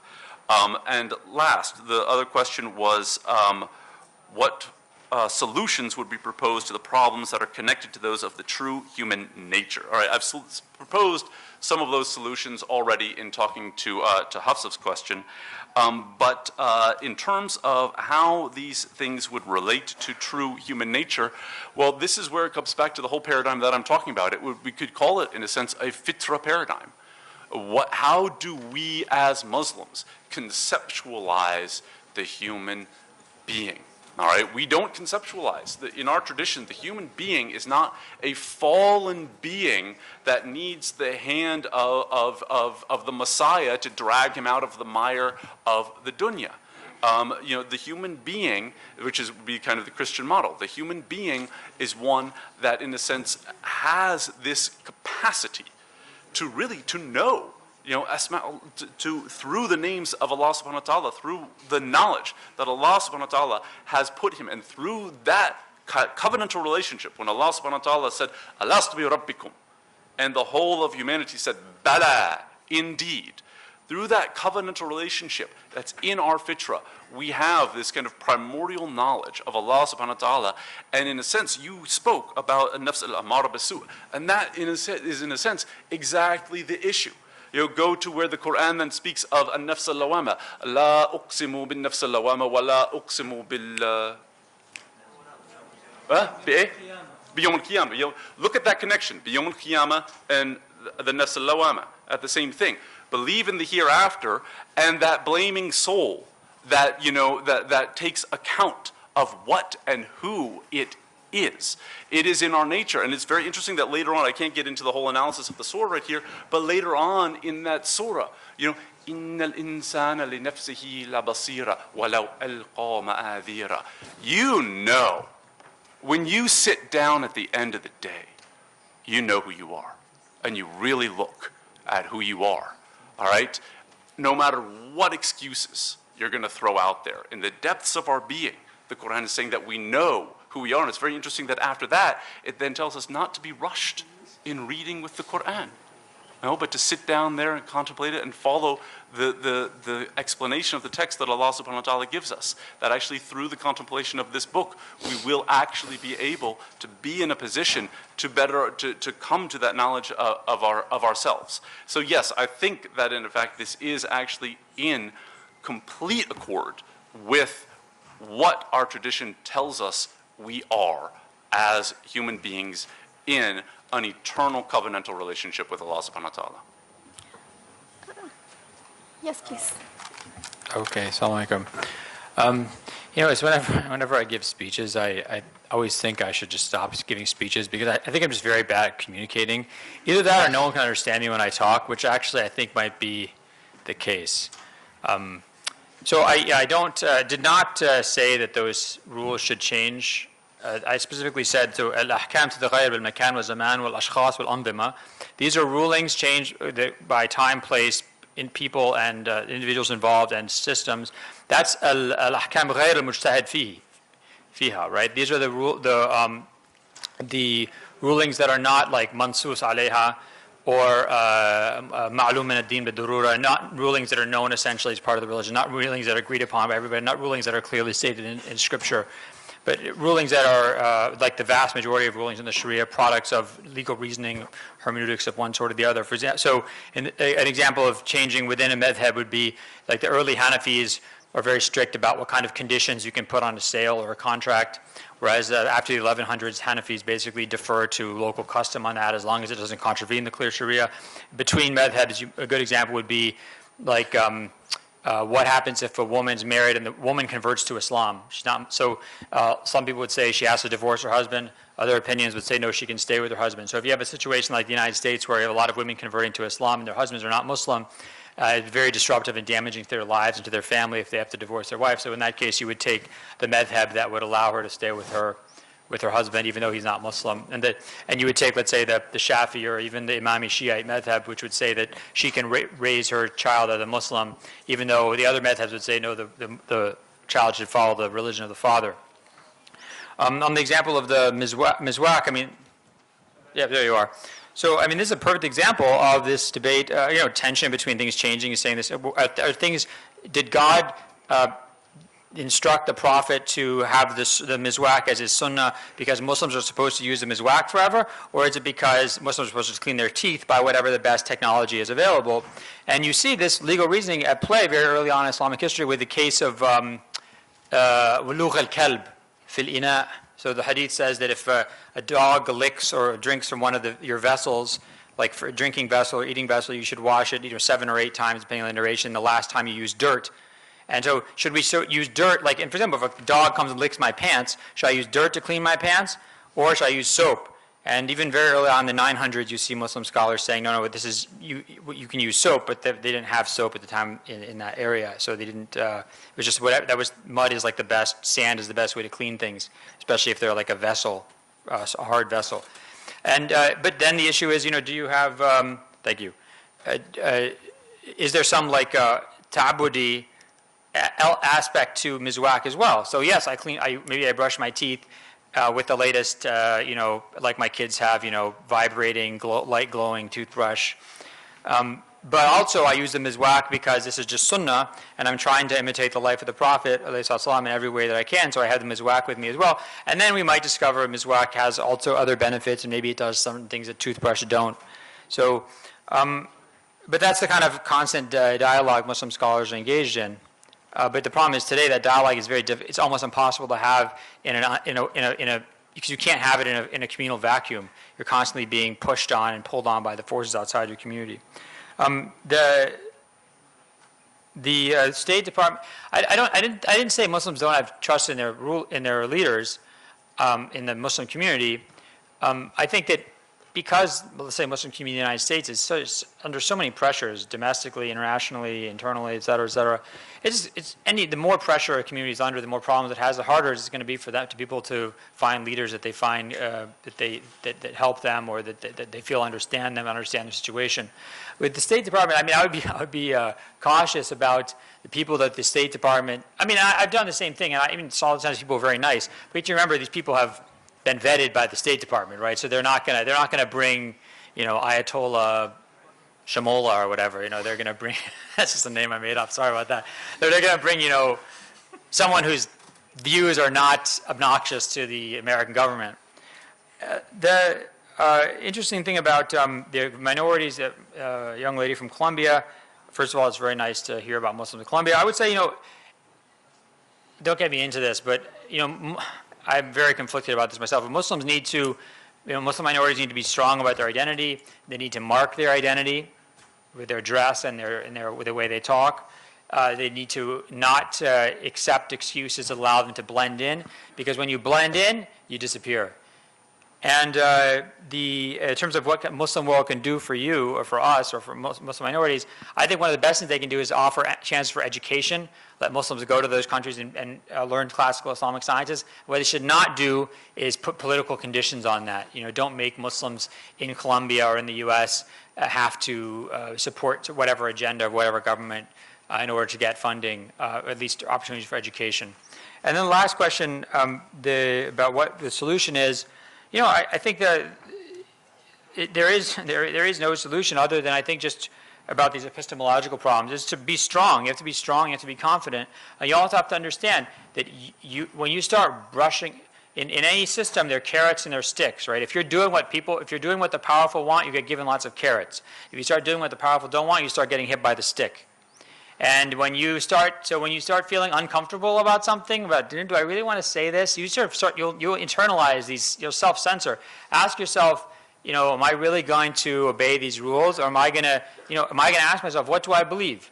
Where do I get knowledge? Where do I get truth from? If you believe you get truth from a certain source, and that certain source is saying X, and you're not saying X because you're afraid, then you need to be stronger and speak out. That's what I would say. That's maybe the only solution I know of. Thank you very much. Let me preface my answers by saying, really, I don't want us really all here or elsewhere to think that everything that is modern and Western should be avoided. I mean, this is, let me say, this is a ridiculous concept. The West has inherited human civilization. Part of Western civilization is universal. It's a human. Part of it, it is peculiar to European experience, So we have to be critical. We have to develop our thinking, our critical thinking, and distinguish between what is useful and founded on right principle and argument and what is really peculiar to Western experience, and we don't have to import it, particularly when it violates our own values and our own authentic experiences.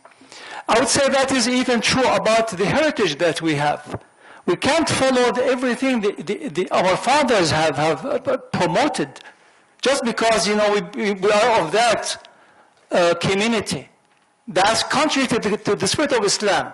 We can't say إِنَّ وَجَدْنَا آبَانَا عَلَى أُمَّةٍ وَإِنَّ عَلَى آثَارِهِمْ مُقْتَدُونَ, because that's what the Quran challenged the community of Quraysh when they wanted just to follow the tradition without thinking. Now, having said that, let me say the following. Now, I would like to say a few words about this word agency. Now, agency, of course, can be social, can be political, it can be moral. I mean, we all have moral agency. And really, this is what Khilafah is. The meaning of Khilafah in the Quran, that we are moral agents. We are free to make our own decisions and be held responsible for our decisions. Are we going to be truthful or are we going to be corrupt? That would be the test. And so when but the question about universal principle, I agree with you. It's a quite difficult argument to be reduced in 20 minutes. I have written a 500 book last year, was published last year, called the Sharia wal-Mujtama'. It's in Arabic. I have been writing in Arabic. I think our board really has more troubles in conceptualizing a lot of things about Islam, and that's why I have been writing in Arabic for a while. And there, I can give you two examples about this universal. It is at the heart of Sharia as properly understood. The last sermon of the Prophet ﷺ, Hujjat al-Wada', which is really his only hujjah, but he passed away after that, sallallahu alaihi wasallam. He pronounced three principles have become binding principles even for the Enlightenment. The Enlightenment scholars talk about these principles as limiting principles for the power of the state.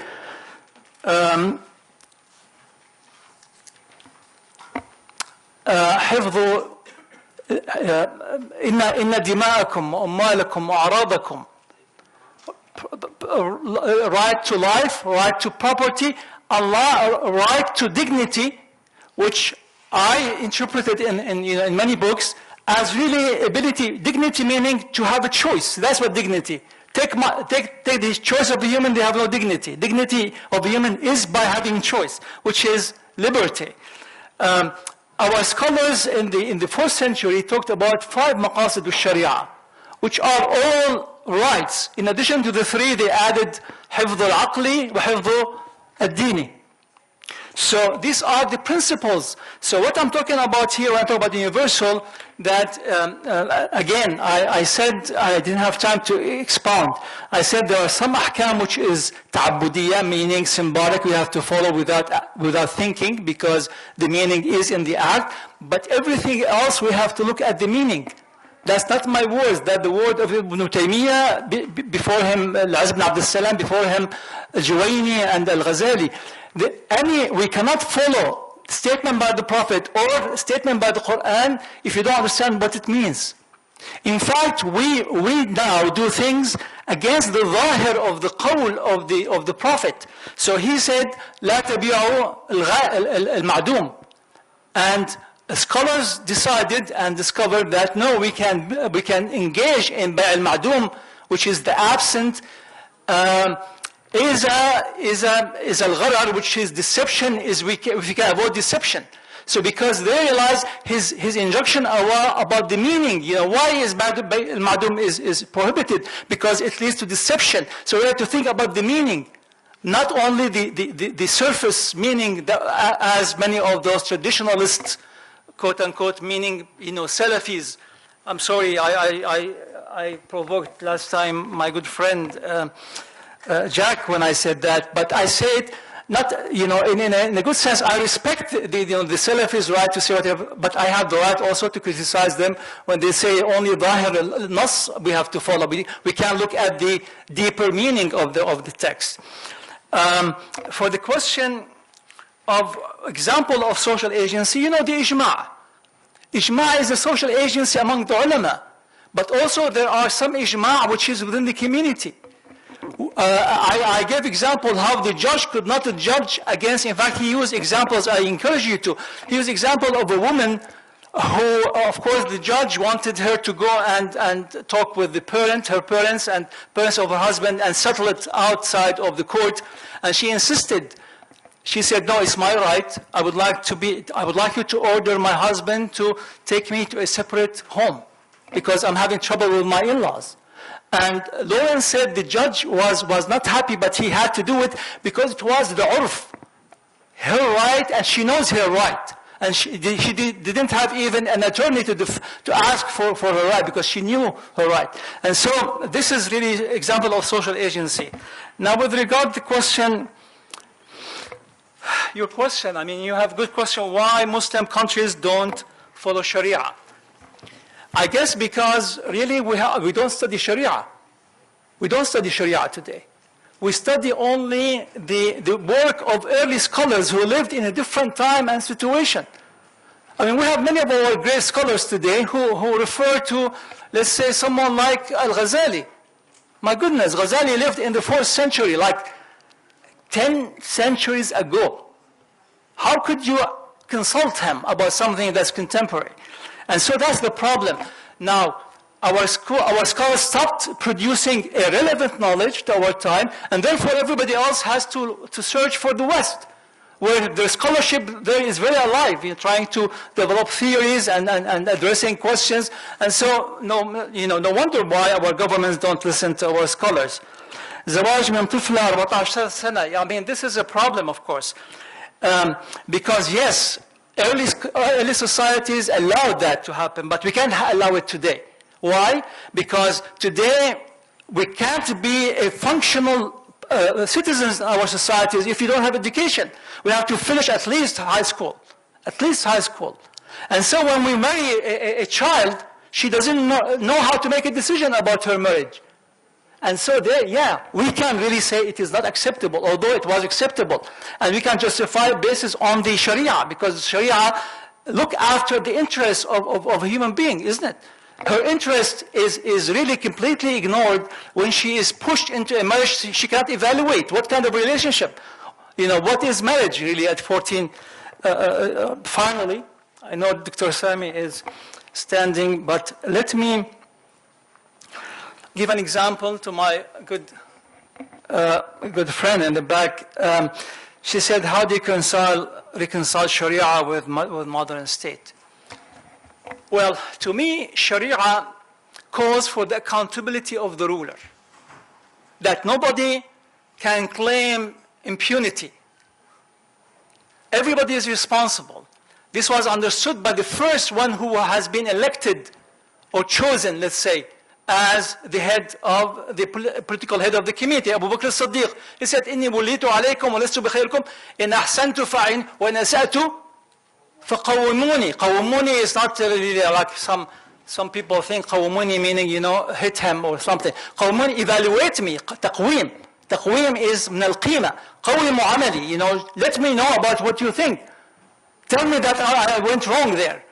So, I would like today to use this wonderful mechanism. Is imperfect. Maybe we should perfect it later. But let us start with it, which is electing people and holding them accountable. This is something that was developed by Western society. I love it. And I should embrace it without feeling, well, I didn't develop it myself. Yeah, well, tough luck. But there is an element, as I said, in the West, which is a human. This is about holding rulers accountable. So I have to accept it. If I can come with another alternative that is more suitable for me, that would be even better. But if I cannot, then at least let me do this. So that's one example I'll conclude here. There are many things to say, but I hope we'll have more discussion tomorrow when we have this exchange tomorrow. Thank you. Thank you so much for another wonderful panel. Please give them a clap. Today we've heard from 3 different panels, and I think they have been all great. They're not designed to answer all questions, but to provoke your thoughts and your minds and to make you think about these issues. And hopefully we can engage in these conversations in the future, as well as in your classes with your professors. What's left here is just to recognize our wonderful speakers here with some parting certificates and plates. Dr. Lumbard?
كثير عيب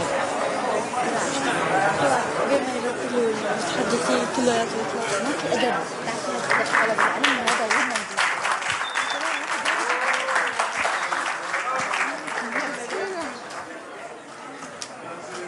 هذا أبو الكحل أو الجرافن. Inshallah, tomorrow we'll start at 9:30 with another great panel. Please be here on time. It's going to be the challenge of nationalism, and we're going to hear from 3 wonderful speakers about the situation in the Indian subcontinent, Turkey, and the Arab world. So I hope to see you tomorrow morning.